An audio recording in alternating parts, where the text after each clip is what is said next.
Ok, on va rendre grâce au Seigneur.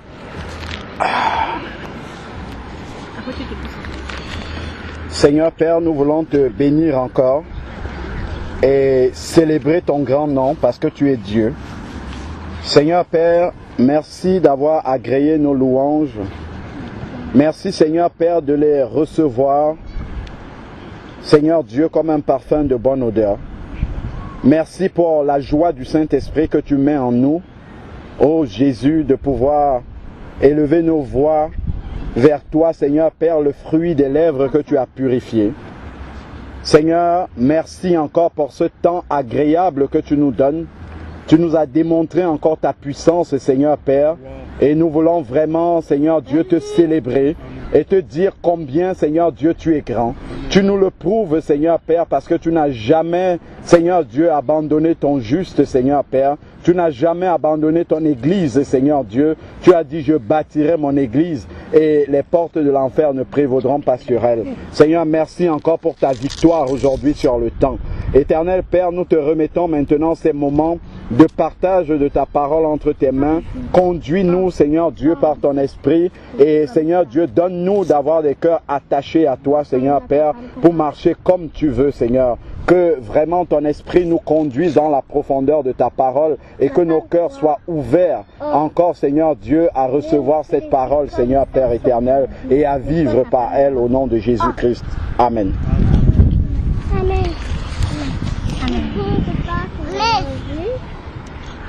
Alors, donc c'est juste quelques petites paroles. Dans Matthieu 28, du verset 19 au verset 20, déjà à partir du verset 18, le Seigneur nous dit, tout pouvoir m'a été donné dans le ciel et sur la terre, allez et faites de toutes les nations des disciples. Ensuite, les baptiser au nom du Père, du Fils et du Saint-Esprit et enseignez-leur à observer tout ce que je vous ai prescrit. Donc, si nous observons un petit peu le contexte de ce passage-là, nous nous rendons compte que Jésus parle à ses disciples. Donc, c'est à ses disciples que le Seigneur donne ce commandement-là, d'aller, de faire de toutes les nations des disciples et ensuite de les baptiser. Donc, pour être qualifié pour pouvoir baptiser quelqu'un, conduire une âme dans les eaux du baptême, au minimum, il faut être un disciple de Jésus.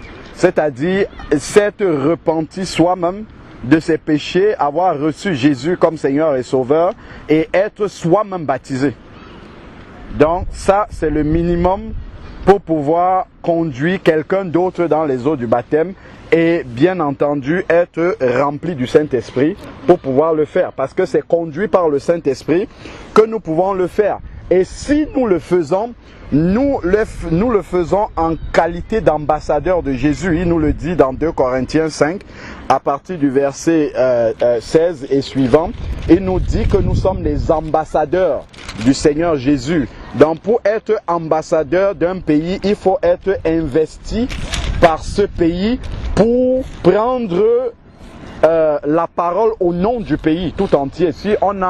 Quand un ambassadeur arrive dans un pays, il vient avec la lettre de créance de son président de la République qui lui donne l'autorité de parler au nom du pays.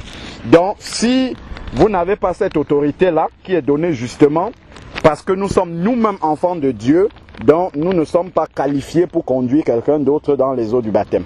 Donc c'est 2 Corinthiens 5 verset 19. Il va dire, car Dieu était en Christ réconciliant le monde avec lui-même sans tenir compte aux hommes de leurs fautes.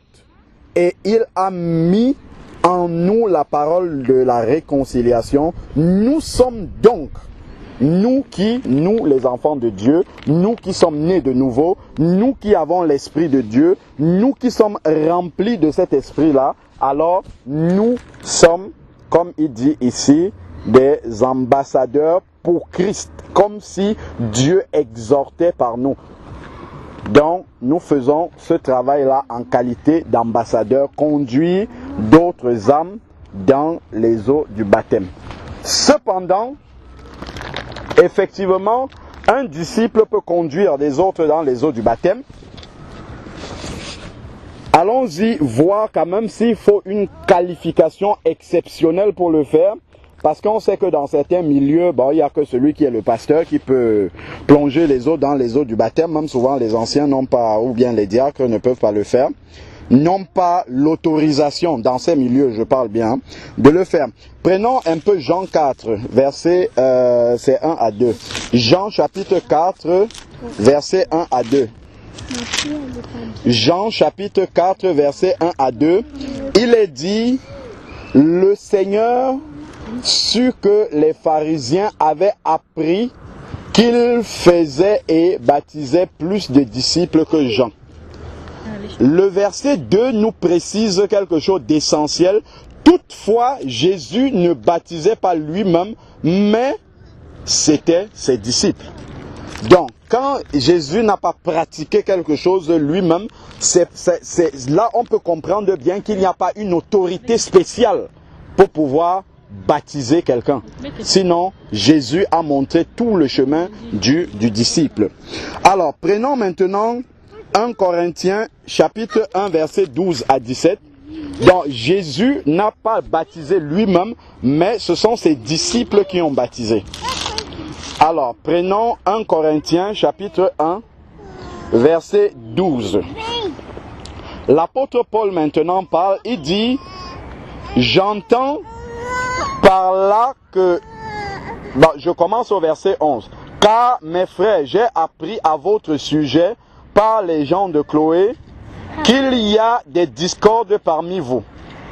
Et j'entends par là que chacun de vous dit, moi je suis de Paul, moi je suis d'Apollos, et moi de Céphas, et moi de Christ. Christ est-il divisé? Est-ce que Paul a été crucifié pour vous, ou bien est-ce au nom de Paul que vous avez été baptisé? Est-ce au nom de Paul que vous avez été baptisé? Est-ce au nom de Paul que vous avez été baptisé? Ça veut dire que dans le baptême, ce qui est important, c'est celui qui a été crucifié et le nom qui est prononcé et non la personne qui le fait. C'est pour ça qu'il attire l'attention ici des Corinthiens en leur demandant, est-ce que c'est en mon nom que vous avez été baptisés? Première chose. Alors, continuons, poursuivons. Verset 14, je rends grâce de n'avoir baptisé aucun de vous. Il rend grâce au Seigneur de n'avoir baptisé lui-même aucun d'entre les Corinthiens, excepté Crispus et Gaius. Ainsi, personne ne peut dire que vous avez été baptisés en mon nom. On commence à voir ici que dans le cœur des Corinthiens, ils avaient commencé à attacher une importance particulière à celui qui les avait conduits à Christ. Et voulaient même attacher une importance particulière à celui qui les a conduits dans les eaux du baptême. Voilà pourquoi ils commençaient à dire, moi je suis de Paul. Parce que c'est Paul qui m'a conduit à Christ, c'est Paul qui m'a plongé dans les eaux du baptême, donc ils commencent à s'attacher à la personne et ils abandonnent Christ. Et Paul veut rappeler ça ici, justement, que c'est Christ qui est important, c'est le nom de Jésus qui est important et non la personne, le canal que le Seigneur a utilisé pour vous amener à Christ. Et ça, on a vu ce type de déviation encore dans l'histoire. Quand on regarde par exemple, il y a des dénominations qui portent carrément le nom de quelqu'un. Les branhamistes, c'est le nom de Branham. Et les branhamistes ont commencé à baptiser au nom de Branham avant qu'il ne meure. Et ça, c'est pas normal ça. De se détourner de Christ pour s'attacher à une personne.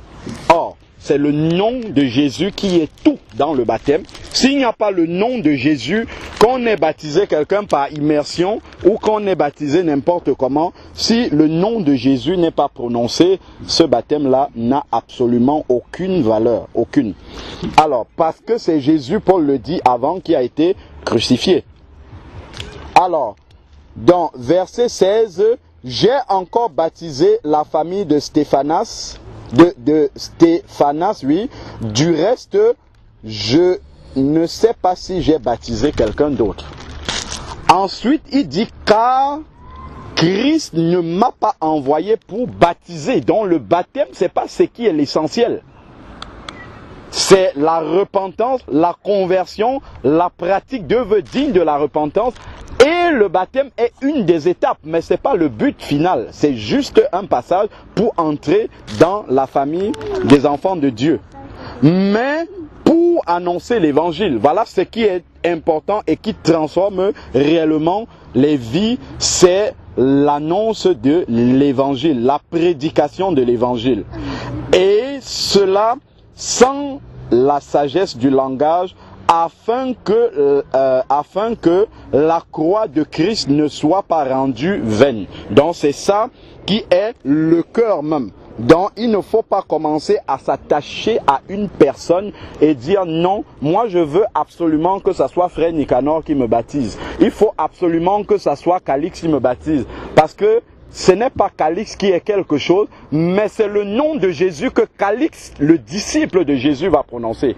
C'est là-dedans qu'il y a la puissance. C'est le nom de Jésus qui a la capacité de faire passer quelqu'un de la mort à la vie quand on le plonge dans les eaux du baptême. Sinon, c'est nul. Que ça soit le plus grand prédicateur qui vous plonge dans les eaux du baptême ou que ça soit n'importe qui.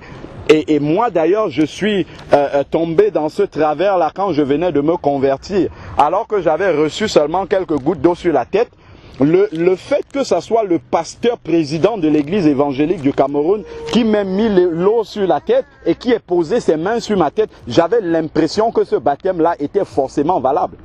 Parce que mon cœur était attaché au titre de la personne. Je me disais, mais non, lui ne peut pas se tromper. C'est pas possible. Parce que le cœur est attaché à l'homme. Non, c'est le nom qui est prononcé. Si on est déjà disciple, bien sûr, il faut être disciple de Jésus. Mais c'est le nom de Jésus qui va amener la puissance dans l'acte du baptême. C'est ce nom-là qui va déclencher quelque chose. Donc il faut vraiment que on se détache de la personne pour s'attacher au nom de Jésus seul.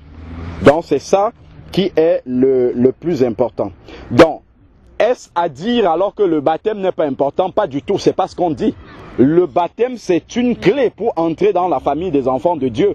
Jésus lui-même, dans Luc 3, du verset 21 au verset 22, si Jésus lui-même s'est soumis au baptême alors qu'il n'en avait pas besoin, ça veut dire que c'est obligé pour le disciple. Le disciple, c'est obligé. Tous les passages obligés du disciple, le Seigneur Jésus est passé par là. Parce qu'il est venu nous montrer ce chemin. Et nous nous souvenons bien que quand Jésus sort des eaux du baptême, il y a la voix qui retentit du ciel et qui dit « Celui-ci est mon fils en qui j'ai mis toute mon affection ». Et on le rappelle souvent de la même façon.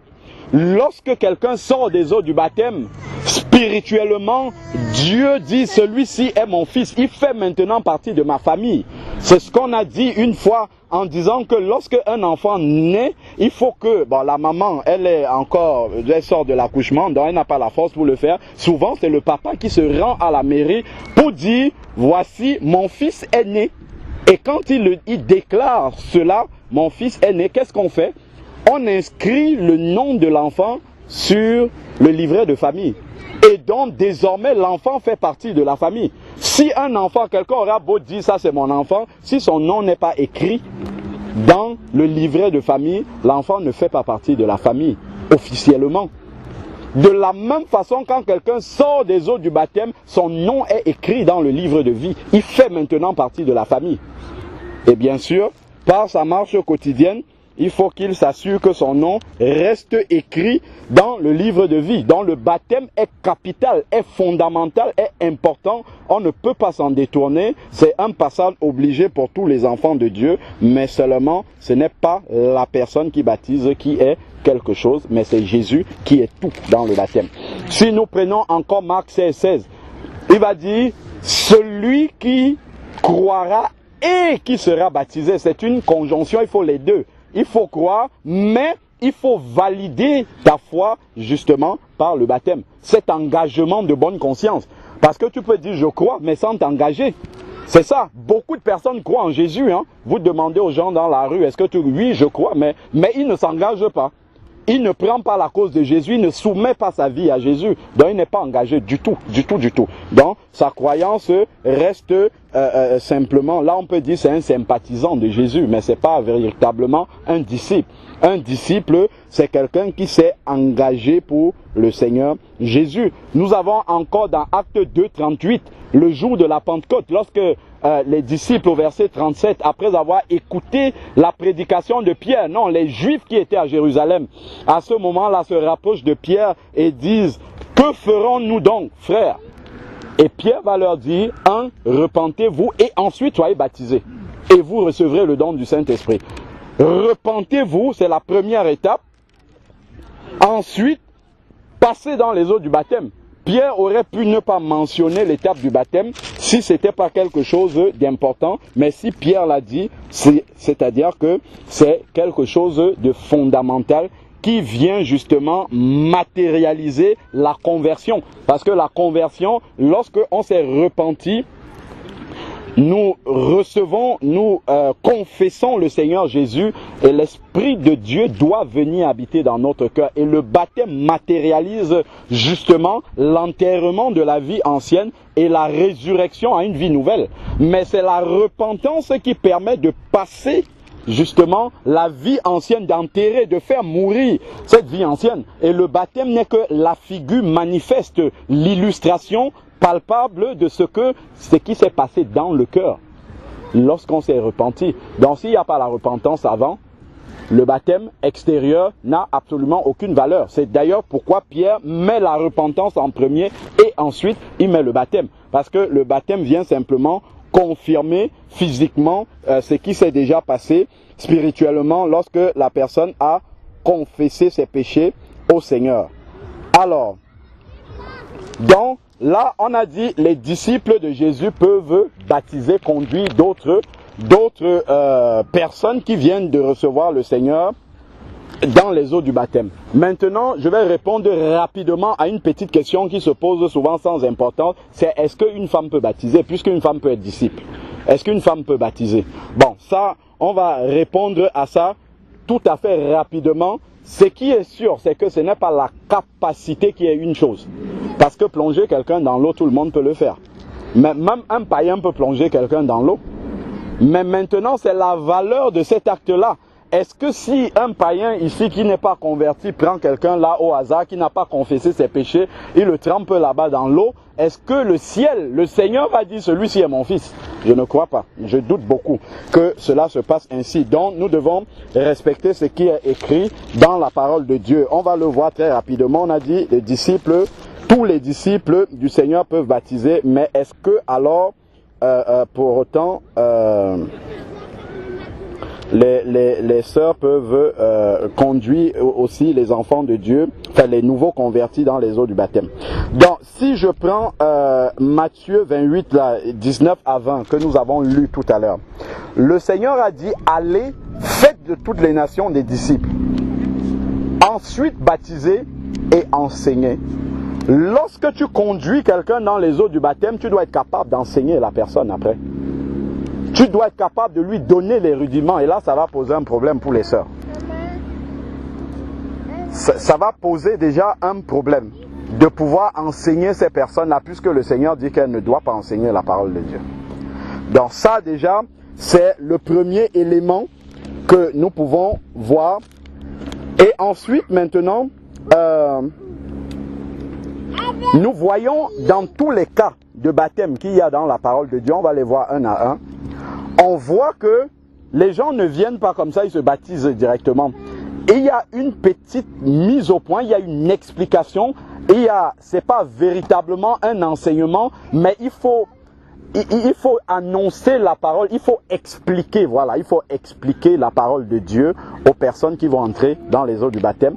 Avant qu'ils ne prennent cet engagement-là, il faut qu'ils sachent ce qu'ils sont en train de faire. Le Seigneur Jésus lui-même, il a dit, si quelqu'un veut bâtir une maison, il faut d'abord qu'il s'asseye, qu'il calcule le prix et qu'il soit sûr qu'il en aura suffisamment pour bâtir la maison jusqu'à la fin. Sinon, des moqueurs viendront pour se moquer de cette personne s'il n'achève pas la maison. Donc, quelqu'un qui s'engage avec le Seigneur doit être au courant de ce qu'il attend. Et pour cela, il a besoin qu'on lui explique certaines choses. Et voilà à ce niveau-là où le Seigneur ne sera pas d'accord que les sœurs ouvrent la parole de Dieu pour commencer à expliquer ces choses. Et je vais donner des versets qui montrent cela. Donc voilà déjà des éléments qui vont naturellement montrer que seuls les frères doivent le faire. Donc, alors maintenant, prenons des exemples. On commence dans le livre des Actes, tout simplement. Actes chapitre 2, le jour de la Pentecôte, lorsque Pierre prêche. On voit déjà que c'est la prédication de Pierre qui a déclenché justement la conviction de péché dans le cœur. Donc il y a quelque chose, il y a une parole de Dieu qui doit être prononcée pour déclencher le baptême.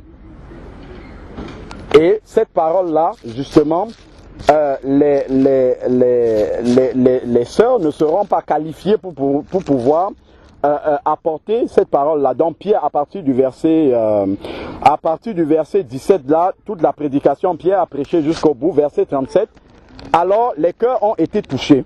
Donc Pierre dit qu'il faut se repentir et le verset 41 nous dit ceux qui acceptèrent sa parole, la parole du Seigneur que Pierre vient de prononcer, furent baptisés et en ce jour-là furent ajoutés environ 3000 âmes au Seigneur. On rappelle bien que c'est le même jour où les gens ont reçu la parole qu'ils ont été baptisés. Donc il n'y a pas eu des cours de baptême. Mais il y a une parole qui devait être prêchée. Et on voit c'est un frère qui a prêché cette parole-là. Et ça a déclenché le baptême derrière. Avançons maintenant.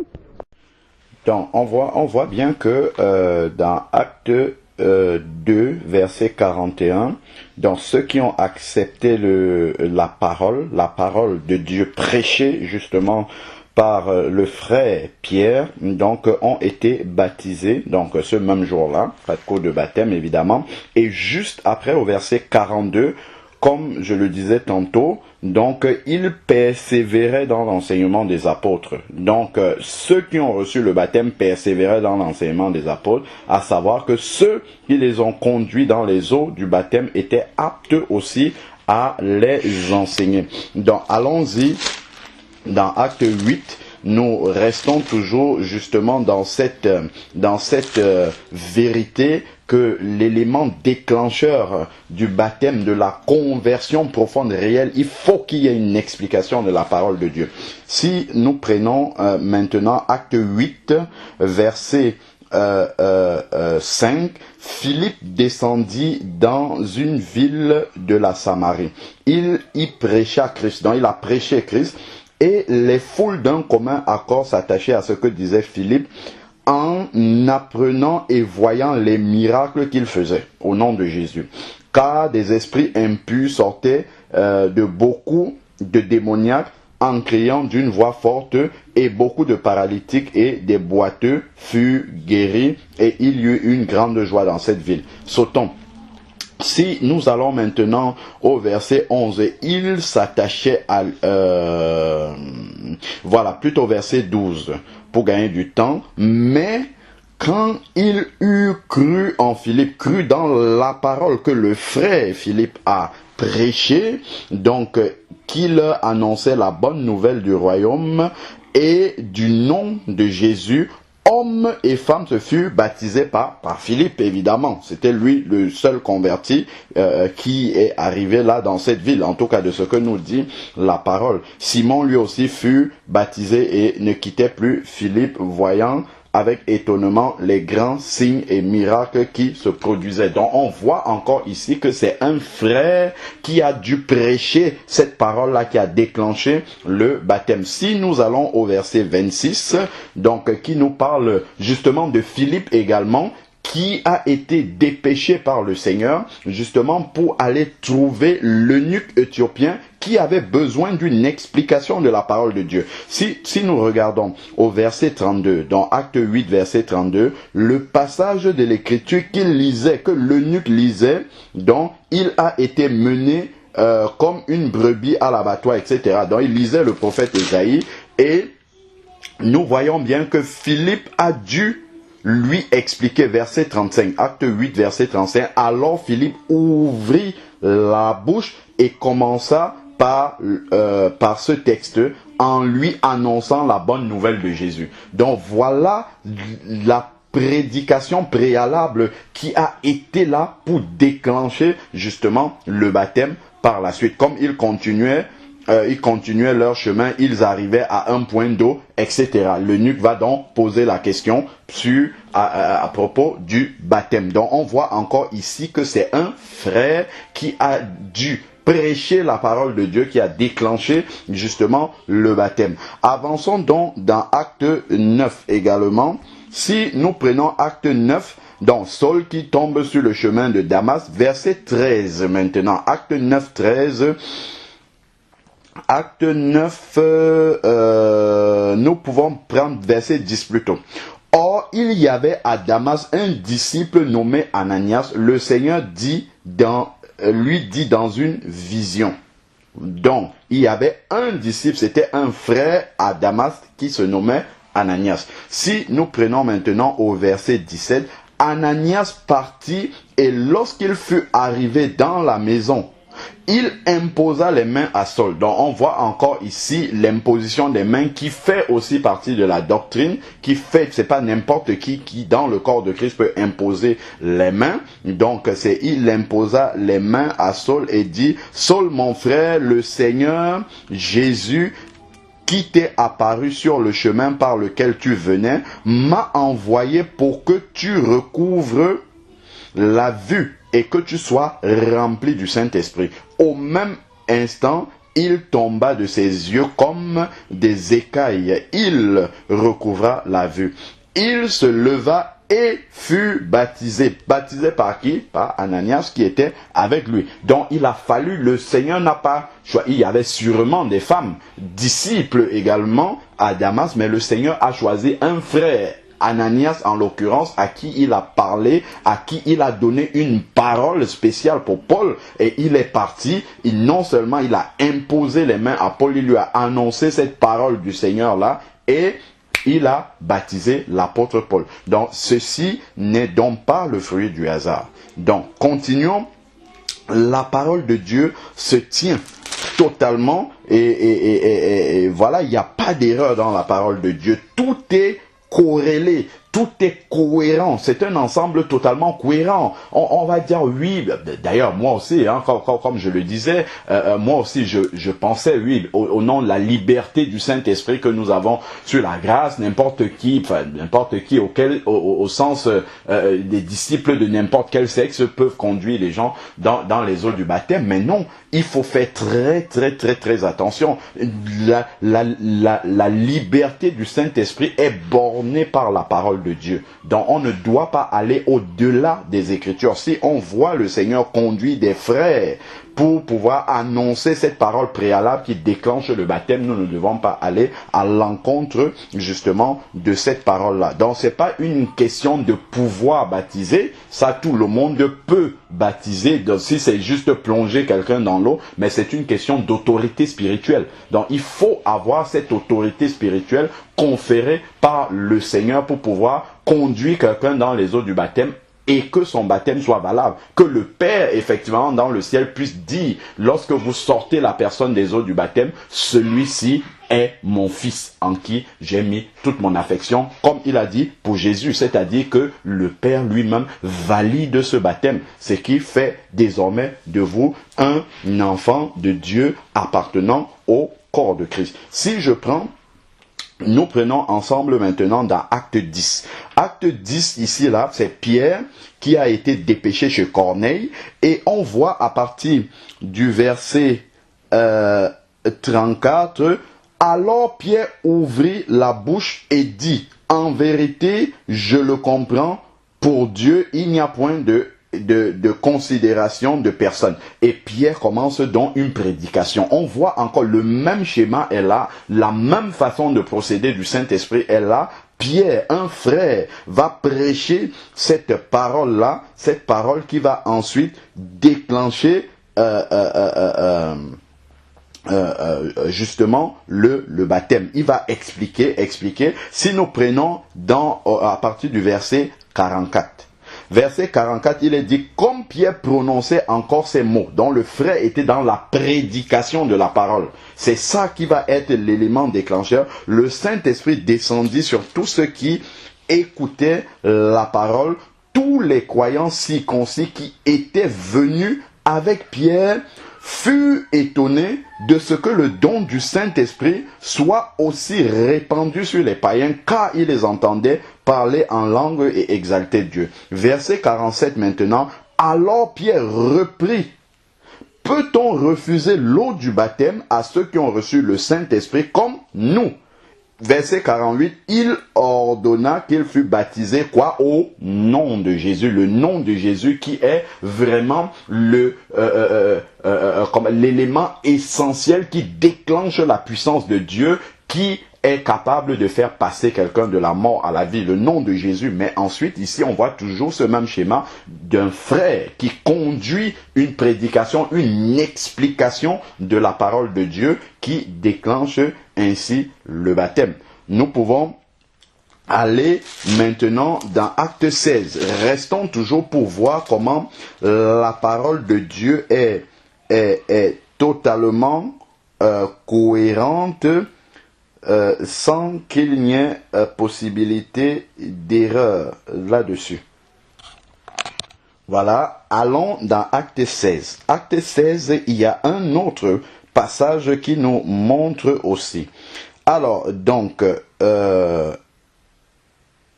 ici, le verset 13, Acte 16, verset 13, le jour du sabbat, nous nous sommes rendus hors de la porte vers une rivière. Donc c'est Paul avec ses compagnons ici où nous pensions que se trouvait un lieu de prière. Après nous être assis, nous avons parlé aux femmes qui étaient réunies. Il y avait là une femme craignant Dieu du nom de Lydie, marchande de pourpre dans la ville de Thyatire. Elle écoutait quoi? La prédication. Elle écoutait la prédication de la parole. Donc il fallait qu'il y ait ici une prédication de la parole, chose qu'une sœur ne peut pas faire, ne peut pas prêcher. Elle n'a pas l'autorité spirituelle de pouvoir prêcher cette parole-là. Donc elle écoutait et le Seigneur lui ouvrit le cœur. Sur la prédication qu'elle a écoutée, le Seigneur lui ouvrit le cœur pour qu'elle s'attache à ce que disait Paul, donc à la prédication que disait Paul.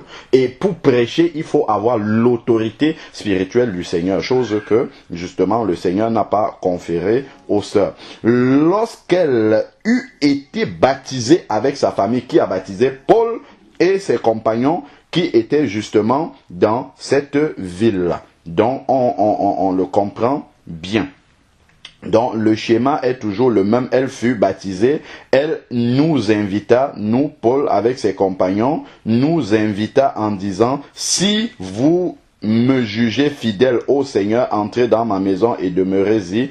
Et elle nous pressa très instamment. Si nous prenons encore plus loin, toujours dans le même chapitre, justement la conversion du geôlier, là où Paul et Silas étaient en prison. Alors, donc, si nous prenons à partir du verset 25, Acte 16, verset 25, vers le milieu de la nuit, Paul et Silas priaient et chantaient les louanges de Dieu, et les prisonniers les écoutaient. Tout à coup, il se produisit un grand tremblement de terre, au point que les fondements de la prison furent ébranlés. Au même instant, toutes les portes s'ouvrirent et les chaînes de tous les prisonniers se détachèrent. Le geôlier se réveilla et lorsqu'il vit les portes de la prison ouvertes, il tira son épée. Il allait se tuer pensant que les prisonniers s'étaient enfuis. Mais Paul cria d'une voix forte, « Ne te fais aucun mal. Nous sommes tous ici. » Alors le geôlier demanda de la lumière et entra précipitamment et tomba tout tremblant devant Paul et Silas. Il les mena dehors et dit, « Seigneur, que faut-il que je fasse pour être sauvé ?» Il répondit, Paul et Silas, crois au Seigneur Jésus et tu seras sauvé, toi et ta famille. il lui fait quoi? Il lui annonçait la parole. Donc, il faut qu'il reçoive une explication de la parole de Dieu, chose que seuls les frères ont reçu l'autorité du Seigneur pour faire, et cela va déclencher dans le baptême. Si nous voyons, il lui annonçait la parole. Quand nous voyons dans Jean 4, pareillement, la Samaritaine, lorsqu'elle a écouté Jésus parler, elle a laissé là sa cruche, elle est partie, elle s'est rendue en ville pour dire aux gens, j'ai vu quelqu'un qui m'a dit tout ce que j'ai fait, ne serait-ce pas le Messie. Et là maintenant, les personnes sont venues et ont écouté la parole de Jésus. Et ces personnes ont dit à la Samaritaine, nous ne croyons plus à cause de ce que tu nous as dit, mais nous croyons à cause de ce que nous avons entendu directement de Jésus, qui avait l'autorité spirituelle pour pouvoir prêcher cette parole-là. Donc, alors, revenons donc toujours dans Acte 16, donc verset 31, 32 plutôt. Il lui annonçait la parole de Dieu ainsi qu'à tous ceux qui étaient dans sa maison. Il les prit avec lui à 7 heures même de la nuit, lava leurs plaies, aussitôt fut baptisé lui et tous les siens. La nuit même, il n'y a pas de temps de cours de baptême, ainsi de suite. Quelqu'un croit, mais il faut qu'il reçoive une prédication, une explication de la parole de Dieu sur la repentance, ainsi de suite, pour déclencher le baptême. Donc, on a exactement le même schéma tout au long, justement, de la parole de Dieu. Que Dieu soit béni parce que sa parole est totalement cohérente et il n'y a pas de faille là-dedans. Donc on voit bien sur tous ces exemples, on va encore voir avec Paul dans Acte 19 que ici nous n'avons pas d'exemple de sœur qui ait conduit des personnes dans les eaux du baptême. Elles peuvent annoncer la parole de Dieu à des personnes comme la Samaritaine, mais quand le cœur est touché, il faut qu'un frère vienne vraiment expliquer pour que la personne sache à quoi il s'engage en entrant justement, en recevant le Seigneur dans sa vie, à quoi il s'engage. Et alors, pour cette explication-là, préalable au baptême, c'est un frère qui doit pouvoir le faire. Comme on voit sur le schéma de la parole de Dieu depuis tous les exemples que nous sommes en train de lire jusqu'ici. Alors, acte 19, verset 1. Pendant qu'Apollos était à Corinthe, Paul, après avoir traversé les hauteurs du territoire, se rendit à Éphèse. Il rencontra quelques disciples et leur dit, « Avez-vous reçu l'Esprit Saint quand vous avez cru ?» Il leur répondit, « Nous n'avons même pas entendu dire qu'il y ait un Saint-Esprit. » Il dit, « Quel baptême avez-vous donc reçu ?» Il répondit, le baptême de Jean. Alors Paul dit, Jean a baptisé du baptême de repentance. Jean, c'était un homme. Et on va voir pourquoi. Pourquoi ce n'est pas une femme que Dieu a envoyée pour baptiser même du baptême de repentance. Alors, ici, il dit, alors Paul dit, Jean a baptisé du baptême de repentance. Il disait au peuple de croire en celui qui venait après lui, c'est-à-dire Jésus-Christ. C'est-à-dire en Jésus. Sur ces paroles, il fut baptisé au nom du Seigneur Jésus par l'apôtre Paul qui était là. Sur ces paroles-là. Donc le frère a dû donner une parole qui a déclenché ici le baptême de ces personnes-là. Regardons maintenant pourquoi tout ce que nous sommes en train de dire là. Si je prends Hébreux 6 du verset 1 au verset 3, et il y a quelque chose de fondamental là-dedans qui est clair et explique tout ça. Donc ce n'est pas une question de capacité, encore une fois, c'est une question d'autorité spirituelle pour pouvoir faire un travail que le Seigneur demande de faire. C'est pas le fait que tel ne soit pas capable, non, tout le monde est capable de tremper quelqu'un dans l'eau, mais il faudrait encore avoir l'autorité spirituelle pour pouvoir le faire. Dans Acte 6, verset 1, il est dit, c'est pourquoi laissant l'enseignement élémentaire de la parole de Dieu, tendons vers la perfection sans poser de nouveaux fondements. C'est quoi ces fondements? C'est quoi ces enseignements-là? 1. Repentance des œuvres mortes. On ne peut pas conduire quelqu'un dans les eaux du baptême sans lui expliquer c'est quoi la repentance des œuvres mortes. Or, en lui expliquant dans les détails la repentance des œuvres mortes. Le début du verset dit laissant l'enseignement élémentaire, c'est enseigner déjà la personne. Quand on entre dans ces détails-là, on commence à lui expliquer, voici les doctrines fondamentales de la parole de Dieu. Si on commence à expliquer dans les détails l'enseignement, la repentance des œuvres mortes, on entre dans l'enseignement. Alors, prenons le verset 2 maintenant. La foi en Dieu, la doctrine des baptêmes. Donc le baptême fait partie de la doctrine. Doctrine, ça veut dire enseignement, tout simplement. La doctrine des baptêmes. L'imposition des mains. On voit ici, l'imposition des mains est ici dans le contexte de la doctrine. Donc tout le monde ne peut pas faire cela. Alors, la résurrection des morts, le jugement éternel, c'est ce que nous allons faire si Dieu le permet. C'est ce que nous qui est en train d'écrire là. C'est un frère qui a écrit ça. On ne sait pas si c'est l'apôtre Paul ou si c'est Apollos ou bien si c'est quelqu'un d'autre qui le fait. Donc ici, on comprend bien que en fait, tout cela entre dans le cadre de la doctrine qui est l'enseignement, et donc pour cela, le Seigneur a désigné des personnes dans le corps de Christ pour pouvoir faire avoir l'autorité d'enseigner ou ainsi de suite. Donc voilà simplement des raisons parmi tant d'autres, en plus du fait qu'on n'est pas une femme qui a conduit quelqu'un dans les eaux du baptême, pour lesquelles la parole de Dieu reste équilibrée, reste cohérente en fait, du début jusqu'à la fin. On a balayé pratiquement tous les cas, on en a d'autres encore. Lydie par exemple qui a été baptisée par Paul, et ainsi de suite. Il y a plein d'autres versets qui le montrent. Donc nous devons rester dans le cadre strict. C'est vrai que moi-même, il y a quelque temps encore, je disais, mais s'il y a une sœur, des sœurs qui croient là-bas, s'il y en a une qui veut, elle peut baptiser. Moi, je disais ça avant parce que je me disais, voilà, nous sommes sous la grâce. En Christ, il y a la liberté, mais la liberté du Saint-Esprit est bornée par la parole de Dieu. Si on ne voit pas quelque chose dans la parole de Dieu, on ne peut pas le faire. Parce que le Saint-Esprit ne peut permettre de faire que ce qui est écrit dans la parole de Dieu. Là, on vient de balayer plein d'exemples et on ne voit pas cela. Moi, j'ai eu l'appel d'une sœur il y a quelques mois qui m'avait dit qu'elle a baptisé une autre sœur. Et c'est un frère qui lui avait dit, vous êtes loin de moi, je ne peux pas me déplacer, baptise l'autre sœur. Elle a cru, baptise-la. Mais après, c'est le Seigneur même qui l'a reprise. Elle-même, elle a commencé à se repentir. C'est pas quelqu'un qui lui a dit, non, tu n'avais pas le droit. Elle-même, elle a compris qu'elle ne devait pas faire cela. Donc, vraiment, restons dans la parole de Dieu. On a compris que c'est le nom de Jésus qui fait tout dans le baptême, qui déclenche justement la puissance spirituelle de faire passer de la mort à la vie. C'était ça justement, j'en ai profité juste pour apporter cet éclairage parce que la question est souvent récurrente, mais on doit vraiment comprendre que dans le baptême, ce qui est important, c'est le nom de Jésus.